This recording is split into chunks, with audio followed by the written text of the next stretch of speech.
Unfortunately, what you've just seen isn't new. This car was in a texting and driving incident. The driver was unaware that a bus stopped in front of them and continued to pull forward, which resulted in this. I'm sure you've known or have heard of someone in your school, your neighborhood, your place of work or church community that has lost their lives due to texting and driving. Despite the many public service announcements, pamphlets, and talks with parents and school officials, texting has become the leading cause of U.S. teen deaths. Communication methods have changed with our growing society thanks to technology.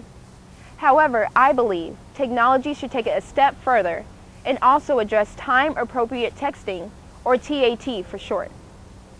Car text and internet blockers will prevent not only sending text and emails while behind the wheel of a moving vehicle, but also receiving them. This will remove the temptation to read and respond. The TAT chip recognizes when the vehicle is off and will resume the option of texting and receiving text. Why do I care? Well, recently I was in a car accident myself.